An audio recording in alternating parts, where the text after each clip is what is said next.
On a crisp October morning in 1962, Margaret Flynn stood in the pristine kitchen of the Peterson family home in Alexandria, Virginia, watching steam rise from her coffee cup while golden sunlight filtered through lace curtains, transforming ordinary dust particles into tiny diamonds floating through the air.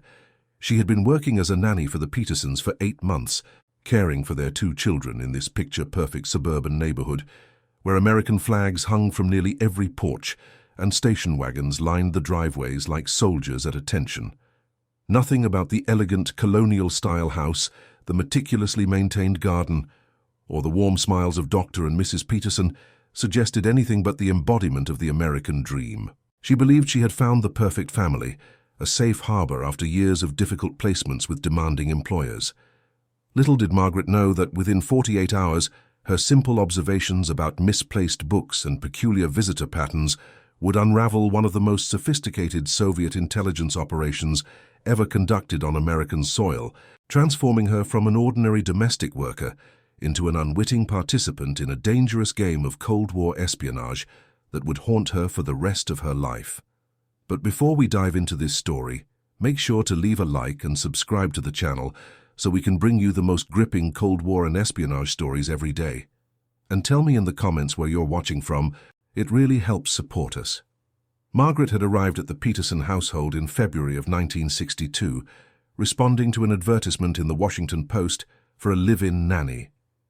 The interview had been conducted by Mrs. Elena Peterson, a woman in her late 30s with striking features, high cheekbones, and an accent that she explained came from her childhood in upstate New York near the Canadian border.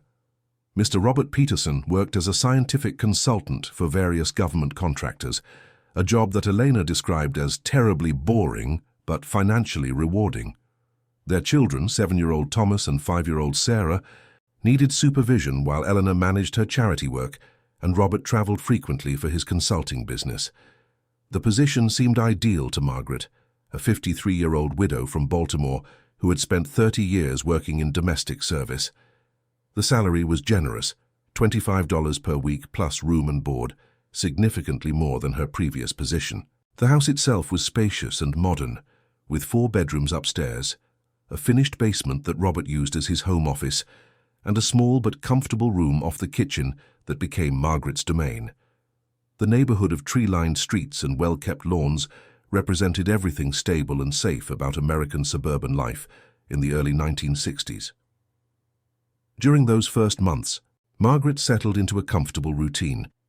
She woke each morning at 6 o'clock, prepared breakfast for the family, and walked Thomas and Sarah the 4 blocks to Parkview Elementary School. Her days were filled with typical domestic tasks: laundry, cleaning, grocery shopping, and preparing the evening meal.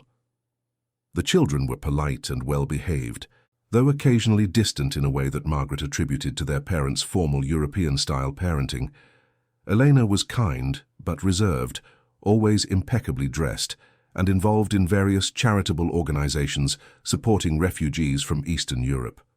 Robert was cordial but often distracted, spending long hours in his basement office or traveling for work consultations in New York, Boston, or Philadelphia. The first oddity that caught Margaret's attention came in late September, though she did not recognize its significance at the time. She had been dusting Robert's basement office, a task she performed every Thursday while he was away. The office was surprisingly sparse for someone who supposedly prepared technical reports: a large mahogany desk, 2 filing cabinets, a typewriter, and shelves lined with scientific journals and reference books. On this particular Thursday, Margaret noticed that several books had been moved. She prided herself on her attention to detail, always returning items to their exact positions, and she distinctly remembered that a thick volume titled Advances in Semiconductor Physics had been on the second shelf between 2 other technical books. Now it sat on Robert's desk, open to a middle page with what appeared to be tiny pencil marks in the margins. Margaret thought little of it at the time. Robert obviously used his reference materials. But when she dusted the following Thursday, she noticed the same book had returned to the shelf in a slightly different position. And another volume, Quarterly Journal of Applied Mathematics, now sat on the desk with similar marginal notations. The pattern repeated over the following weeks. Books would appear on the desk, marked in pencil with tiny dots and dashes that looked almost like random marks, then returned to the shelves in slightly altered positions. Margaret began to wonder if these markings had some purpose, though she could not imagine what that might be. The second unusual observation occurred in early October during one of Margaret's grocery shopping trips. She had taken the bus to the larger supermarket on King Street, preferring its better produce selection despite the longer journey. As she waited at the bus stop for her return trip, arms laden with paper bags, she saw Mrs. Peterson's distinctive blue Chevrolet Impala pull into the parking lot of a small park across the street. Margaret smiled and nearly waved, thinking perhaps Elena had come to offer her a ride home. But something made her pause. Elena did not exit the car immediately. Instead, she sat for several minutes, checking her watch repeatedly, her posture tense and alert. Then a man approached the passenger side of the Chevy. He was unremarkable in appearance, middle-aged, wearing a brown suit and fedora, carrying a newspaper folded under his arm. He glanced around the parking lot before sliding into the passenger seat. Margaret watched as Elena and the stranger spoke for perhaps 3 or 4 minutes. The man never opened the newspaper. But when he exited the vehicle, the newspaper remained on the seat beside Elena. He walked away quickly, never looking back, while Elena sat for another minute before driving off in the opposite direction. Margaret felt a strange flutter of unease in her stomach.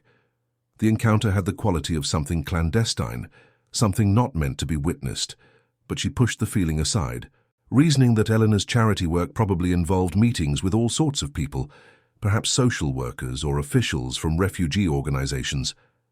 Still, the memory lingered uncomfortably at the edges of her thoughts. The children, Thomas and Sarah, provided the third piece of the puzzle, though Margaret did not recognize it as such until much later. Both children spoke excellent English with no trace of accent, yet occasionally, when they thought Margaret was out of earshot, she heard them conversing in another language entirely. The sounds were harsh, full of consonant clusters that seemed to jam together, utterly unlike the French or Spanish that Margaret had heard other well-educated children learning. When she asked Elena about it one evening, mentioning that it was wonderful that children were learning a foreign language, Elena's expression tightened for just a fraction of a second before she smiled warmly. "It is German," Elena explained smoothly. "Robert's grandmother was from Germany, and we thought it would be nice for the children to learn their heritage language. We hired a tutor who comes on Saturday mornings while you have your day off." The explanation made sense, yet something about it felt wrong to Margaret. The sounds she had heard did not match the German words she remembered from her own childhood, growing up in a Baltimore neighborhood where German immigrants had been common, but she accepted Elena's explanation because the alternative, that her employers were lying to her, seemed absurd. October of 1962 brought the Cuban Missile Crisis, and the entire nation held its breath as President Kennedy confronted Soviet Premier Khrushchev over nuclear missiles in Cuba. Margaret, like millions of Americans, watched the news broadcasts with growing dread, seeing maps of missile ranges that could reach Washington in minutes, listening to grave-faced commentators discuss the possibility of nuclear war. The supermarkets were crowded with people buying canned goods and bottled water. Her neighbors built makeshift fallout shelters in their basements. The elementary school conducted duck-and-cover drills that left Thomas and Sarah unusually quiet when Margaret picked them up in the afternoons. During those tense 13 days from October 16th through October 28th, Margaret noticed a dramatic change in the Peterson household. Robert cancelled a planned trip to Boston and remained home, spending even longer hours in his basement office. The telephone rang at odd hours, late at night or very early in the morning. Eleanor became noticeably agitated, snapping at the children over minor infractions, pacing the living room while listening to news broadcasts on the radio. Several times, Margaret heard intense conversations between Robert and Elena, conducted in hushed, urgent tones behind the closed door of the master bedroom. Once, passing by that door on her way to check on Sarah, who had called out in her sleep, Margaret distinctly heard Elena say something that sounded like, "Moscow will not abandon the operation," though the words were so muffled she could not be certain. On the evening of October 22nd, President Kennedy addressed the nation, revealing the presence of Soviet missiles in Cuba and announcing a naval quarantine. The Peterson family gathered around the television in the living room, and Margaret served coffee and cookies, while the president's somber voice filled the room. She noticed that Robert and Elena watched with unusual intensity, leaning forward, their faces pale and drawn. When Kennedy spoke the words, "nuclear strike capability," Margaret saw Elena grip Robert's hand so tightly that her knuckles turned white. "The world will not tolerate deception," Kennedy declared, his Boston accent crisp and clear through the television speaker. "The Soviet Union must withdraw these offensive weapons from Cuba." After the speech ended, Robert turned off the television and asked Margaret to take the children upstairs to bed. As she shepherded Thomas and Sarah up the stairs, she heard Robert say to Elena in a voice rough with stress, "If this escalates, everything changes. We may need to activate the emergency protocol." Margaret's heart began to pound, though she could not have explained why. She tucked the children into bed, reading them a chapter from Charlotte's Web in what she hoped was a calm, reassuring voice, all while her mind spun with fragments of observations that suddenly seemed to form a disturbing pattern. The marked books, the secret meeting in the parking lot, the mysterious language that was not German, the late-night phone calls, Robert's ominous words about emergency protocols. After the children were asleep, Margaret descended the stairs slowly, her hand gripping the banister for support. She could hear Robert and Elena talking in the kitchen, their voices low but animated. Margaret moved quietly down the hallway, her soft-soled shoes making no sound on the carpet. She stopped just outside the kitchen doorway, her conscience warring with her curiosity, knowing she should not eavesdrop but unable to stop herself. "The exfiltration routes are still viable," Robert was saying. "We have the Canadian passports and the identity documents. If necessary, we can be across the border in 8 hours." Eleanor's response came in that language Margaret had heard the children speaking, those harsh consonant clusters that were definitely not German.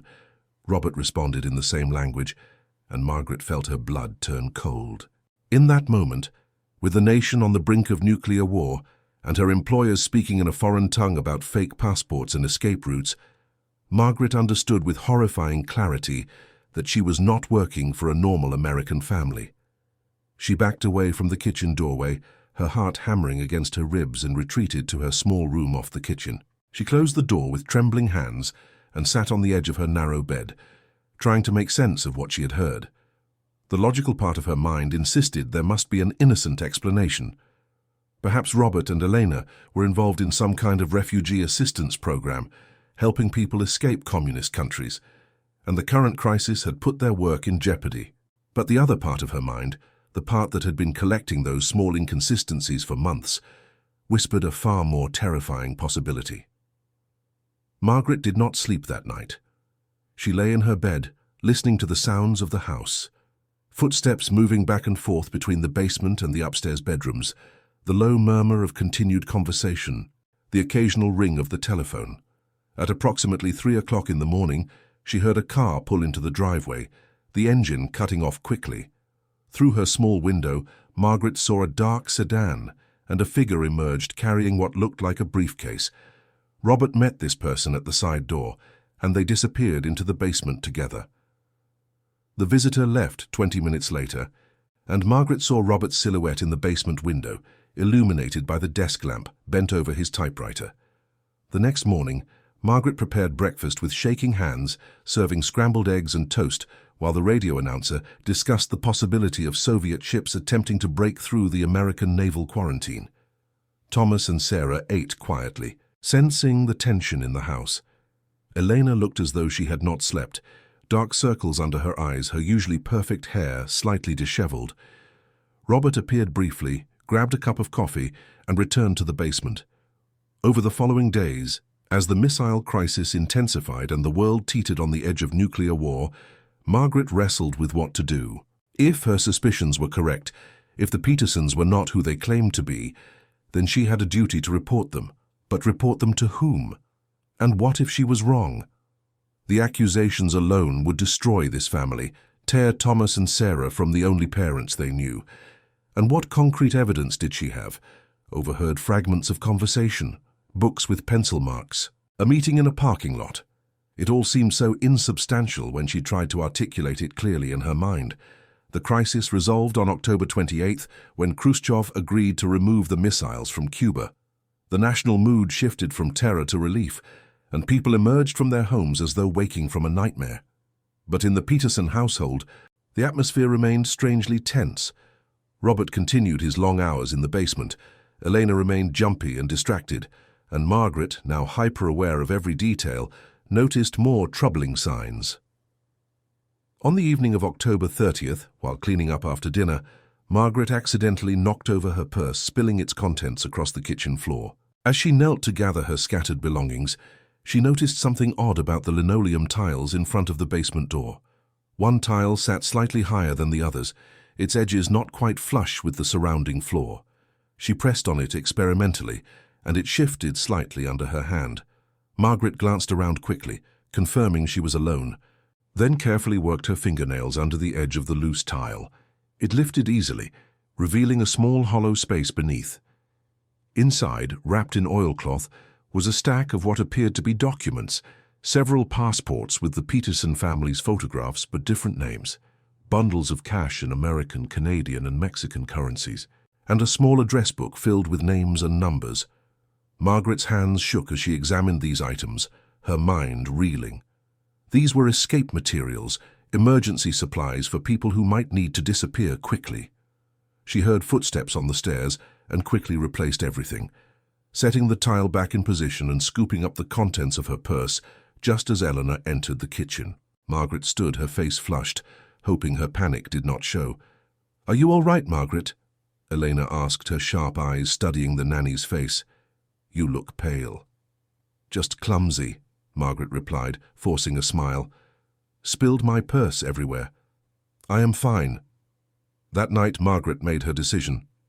In the morning, during her usual walk with the children to school, she would stop at the public library and look up the number for the Federal Bureau of Investigation. She would call them and report her suspicions. The thought terrified her, but she could not continue living in this house, caring for these children, while harboring such fears. If she was wrong, she would face the consequences, but if she was right, and she did nothing, she would be complicit in something deeply wrong. Sleep came fitfully, and Margaret woke several times during the night, her heart racing from dreams she could not quite remember. At approximately 4 in the morning, a sound pulled her fully awake, the unmistakable creak of her doorknob turning. She lay frozen in her bed, eyes wide in the darkness, as her door slowly opened. Robert Peterson stood silhouetted in the doorway, backlit by the hall light. He remained motionless for a long moment, and Margaret forced herself to breathe slowly and evenly, feigning sleep. Finally, he retreated, closing the door softly. Margaret heard his footsteps move down the hall toward the kitchen, then the subtle sound of that loose tile being lifted. He knew. Somehow, Robert knew that someone had discovered his hiding place. Margaret lay rigid in her bed, her mind racing. Had she left some sign, some indication that the tile had been disturbed, or had he simply checked it routinely and noticed something amiss? Either way, her position had become dangerous. People who kept false passports and emergency cash hidden under kitchen tiles, who spoke in foreign languages about exfiltration routes and emergency protocols, were not people who would react calmly to being discovered. Margaret waited until she heard Robert's footsteps climb the stairs back to the second floor. Then she moved quietly through the darkness, packing her few belongings into her small suitcase. She dressed quickly, her hands trembling so badly she could barely button her coat. As dawn began to lighten the sky, she opened her door cautiously and peered into the kitchen. Empty. She moved quickly toward the side door, her suitcase clutched in one hand. "Leaving so early, Margaret?" Eleanor's voice froze her in place. Margaret turned to find Eleanor standing in the basement doorway, wearing a bathrobe. Her arms crossed, her expression unreadable. For a moment the two women stared at each other across the kitchen, and Margaret saw something flicker in Elena's eyes, something cold and calculating. "I thought I heard you moving around," Margaret said, her voice steadier than she felt. "I received a telephone call last night. My sister in Baltimore has taken ill. I need to go to her right away." "At 4 in the morning?" Elena took a step closer. "With your suitcase fully packed, without even saying goodbye to the children?" Margaret's grip tightened on her suitcase handle. "I did not want to wake them. I will telephone later to explain." Elena studied her for a long moment, and Margaret could see the woman performing calculations, weighing risks and options. Finally, Elena reached into her bathrobe pocket and withdrew an envelope. She placed it on the kitchen table. "Your final week's wages," Elena said quietly. "Plus a little extra for the inconvenience. I hope your sister recovers quickly." The subtext was clear. Take the money, leave quietly, and say nothing to anyone. Margaret moved forward stiffly, took the envelope without opening it, and headed for the door. As her hand touched the doorknob, Elena spoke again. "Margaret, we have been good employers, have we not? The children adore you. I would hate for you to say anything that might upset them or cause them difficulty. Children are so vulnerable to rumors and accusations." The threat hung in the air, velvet-wrapped but unmistakable. Margaret nodded once and walked out into the grey dawn. She did not look back at the house as she hurried down the quiet street, her breath forming clouds in the cold November air. She walked the 6 blocks to the main street and caught the first bus into downtown Alexandria. At the Greyhound station, she purchased a ticket to Baltimore, then found a payphone. Her hands shook as she dialed the operator and asked to be connected to the Federal Bureau of Investigation office in Washington. A male voice answered, bored and professional. "FBI, how may I direct your call?" Margaret took a deep breath. "I need to report suspected espionage activity. I was working as a nanny for a family in Alexandria, Virginia, and I believe they may be Soviet agents." There was a pause on the other end of the line. "Ma'am, that is a serious allegation. Can you hold for a moment?" The line clicked and Margaret waited, her heart pounding, watching the station clock tick away the minutes. Finally, a different voice came on, older, more authoritative. "This is Special Agent Carson. You reported suspected espionage? I will need you to tell me everything. And I will need your full name and location." For the next 40 minutes, standing in that public phone booth with her suitcase at her feet and travelers streaming past, Margaret Flynn described everything she had observed over the past 8 months. She told Agent Carson about the marked books, the parking lot meeting, the language that was not German, the hidden passports and cash, the overheard conversations about emergency protocols and exfiltration routes. She provided the Petersons' address, physical descriptions, details about Robert's supposed work as a scientific consultant. She described how Robert's extensive travel might allow him to meet with other agents or gather information from government contractors. Agent Carson listened with few interruptions, occasionally asking her to clarify a detail or timeline. When she finished, he was silent for a moment before speaking. "Miss Flynn, you have potentially provided information about a very serious matter. I am going to need you to come into our Washington field office for a formal interview." "Can you do that today?" Margaret agreed, and Agent Carson gave her an address on Pennsylvania Avenue. She hung up the phone, collected her suitcase, and stood in the bustling station, suddenly exhausted. She had done it. She had reported her suspicions to the proper authorities. Now it was out of her hands. The FBI interview lasted most of the day. Margaret sat in a small windowless room and repeated her story to 3 different agents, who took pages of notes and asked detailed questions about everything from the layout of the Peterson house to the exact words of the conversations she had overheard. They seemed particularly interested in Robert's basement office, the books with marginal notations, and the visitor who had arrived at 3 in the morning during the missile crisis. At approximately 4 in the afternoon, Special Agent Carson returned with 2 other men. One introduced himself as Assistant Director Randolph from the FBI's Counterintelligence Division. The other did not introduce himself at all, but sat in the corner, observing with intelligent, cold eyes. "Miss Flynn," Director Randolph said, settling his considerable bulk into a chair across from her, "you have been extremely helpful. I want you to understand that what I am about to tell you is classified information. You may not discuss it with anyone, including family members. Do you understand?" Margaret nodded, her mouth dry. "The individuals you know as Robert and Eleanor Peterson are, we believe, illegal Soviet intelligence officers," Randolph continued. "They are what we call deep cover agents, or illegals. They have been living under false American identities, likely for several years, gathering intelligence and possibly running other agents. Margaret felt the room tilt slightly. Even though she had suspected, hearing it confirmed was shocking. "We have been aware of certain anomalies regarding Robert Peterson for approximately 6 months," Randolph continued. "His security clearances for consulting work raised some red flags, small inconsistencies in his background that did not quite add up. But we had no proof of espionage activity, and we needed to identify all members of their network before moving. Your information has been invaluable. The marked books, for instance, those are almost certainly a coded communication system, probably a book cipher, where the marks indicate specific words or letters to form messages. The emergency supplies you found confirmed their awareness of potential exposure." "What about the children?" Margaret asked, her voice barely above a whisper. "Thomas and Sarah." Agent Carson glanced at Director Randolph before answering. "We do not believe those are their real names, Miss Flynn. The children were likely born in the Soviet Union and brought here as part of the Petersons' cover identity. They are being raised as Americans to make the family appear more authentic and less suspicious." Margaret thought of Thomas's gap-toothed smile, Sarah's careful pronunciation as she read her picture books, the way both children had clung to her on their first day of school. Those children, whatever their real names, were innocent victims of their parents' choices. "What will happen to them?" she asked. "That depends on what happens next," Randolph replied. "We are preparing to move on the Petersons and their network.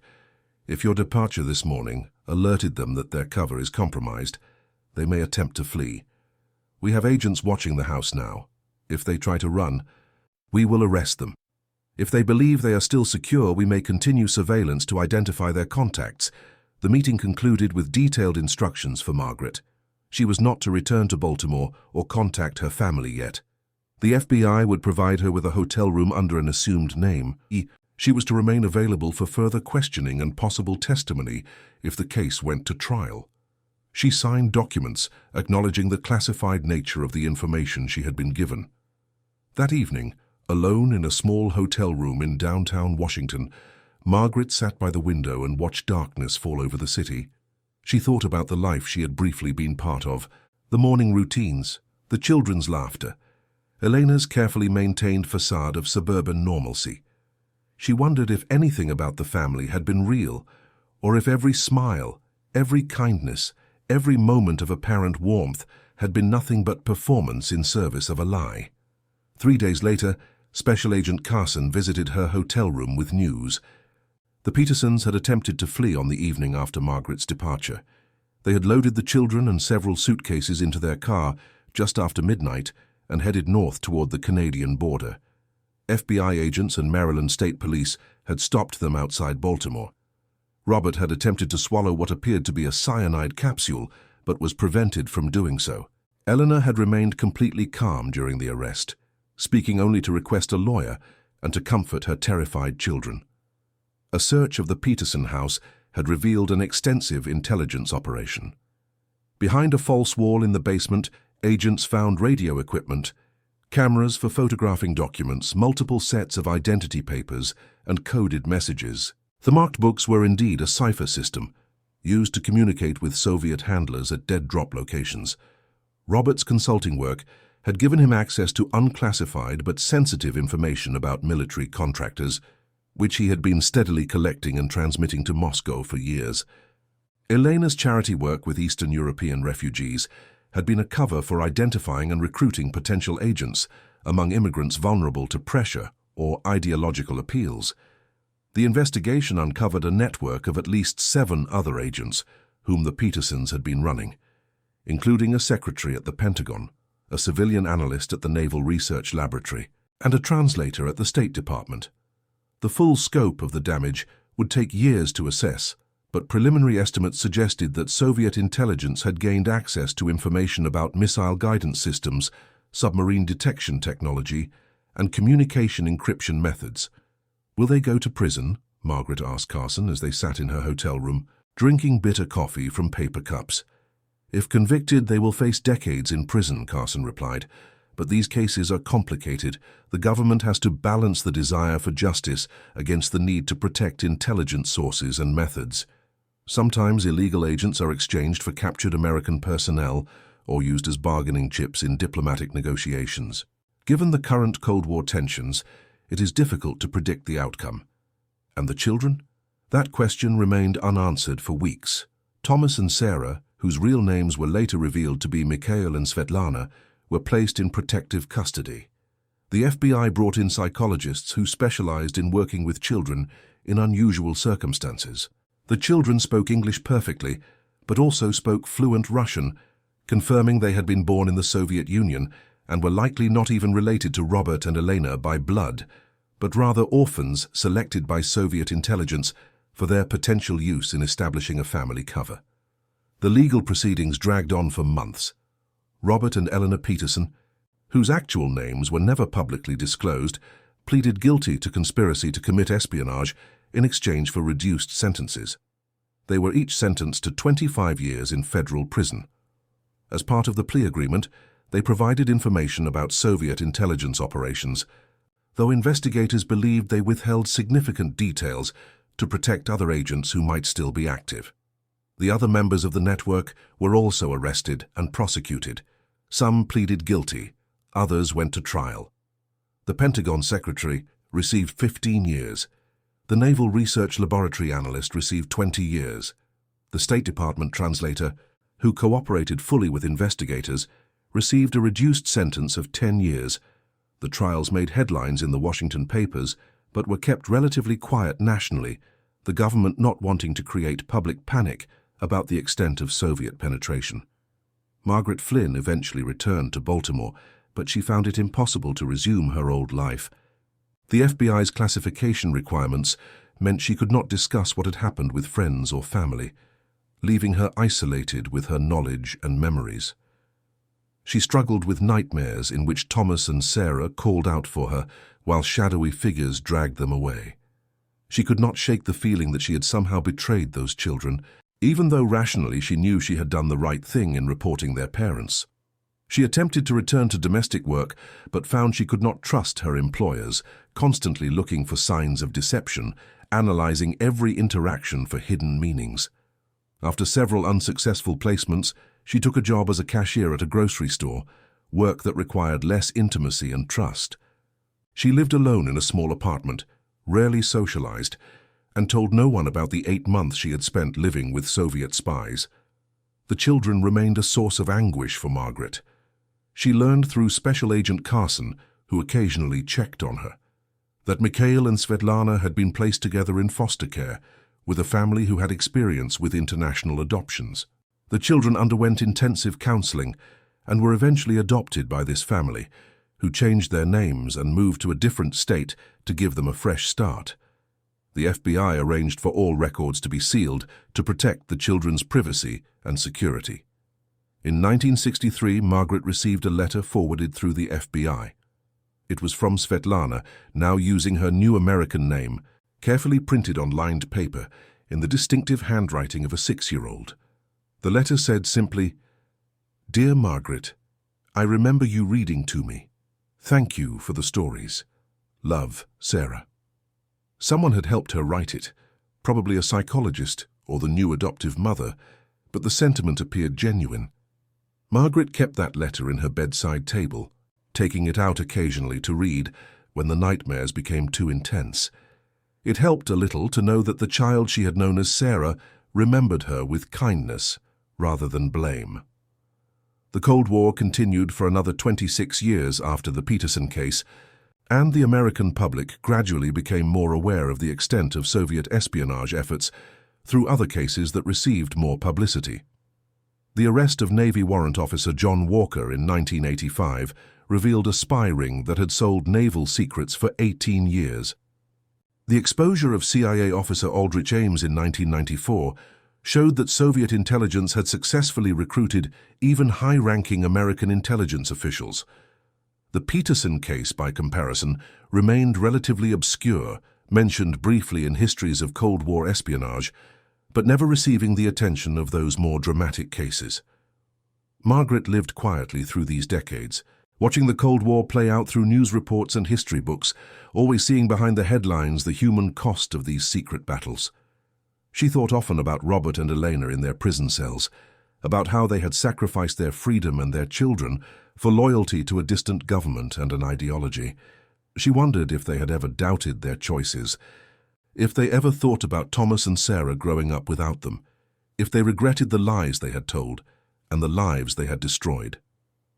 When the Berlin Wall fell in 1989 and the Cold War began its rapid conclusion, Margaret watched the celebrations on television with mixed emotions.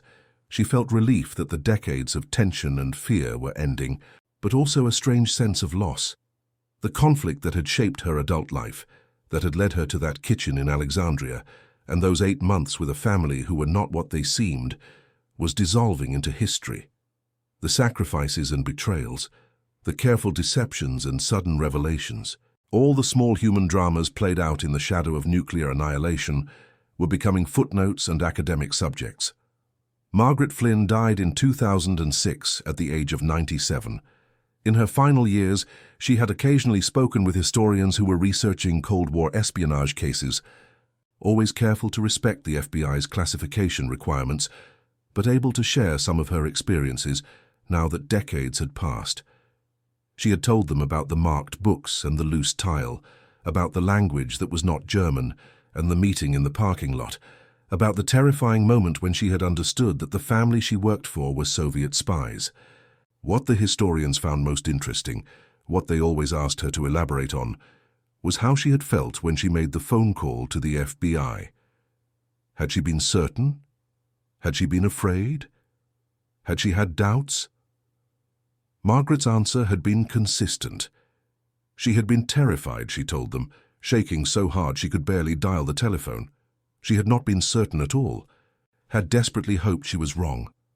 But she had made the call anyway, because doing the right thing, protecting her country and preventing the theft of secrets that might endanger American lives, was more important than her fear or her comfort or even her affection for 2 innocent children caught in circumstances beyond their control. The small decisions matter most. She had told one interviewer near the end of her life, "History books talk about presidents and generals, about missiles and treaties, about the big dramatic moments. But the Cold War was really won or lost in 10,000 small moments like mine. Ordinary people noticing things that did not quite fit, finding the courage to speak up, choosing to act even when action was frightening and uncertain. That is how we survived those years, not through grand gestures but through small acts of vigilance and conscience." After Margaret's death, her nephew found among her belongings a small box containing a few mementos from her years of domestic service, references from satisfied employers, photographs of children she had cared for, birthday cards and Christmas notes. At the bottom of the box, carefully preserved in an envelope, was that letter from Svetlana, the child she had known as Sarah, thanking her for the stories. Beside it was a yellowed newspaper clipping from 1963, with a brief mention of the arrest of Robert and Elena Peterson on charges of espionage, and a handwritten note in Margaret's careful script. "I did what I had to do. I hope they understand someday." The Peterson case became a teaching example at the FBI Academy, used to train new counterintelligence agents about the importance of investigating anomalies and the value of information from ordinary citizens.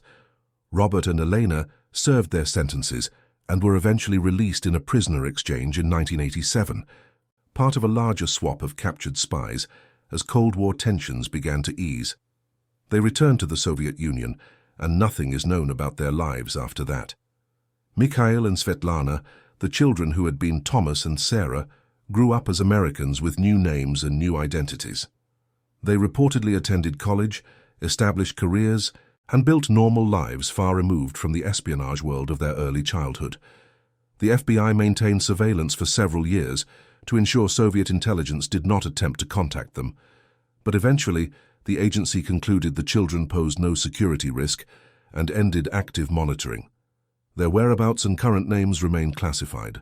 The story of Margaret Flynn and the Peterson family represents one small chapter in the vast, complex history of Cold War espionage, a conflict fought not only with missiles and armies, but with deception and counter-deception, with ordinary people thrust into extraordinary circumstances.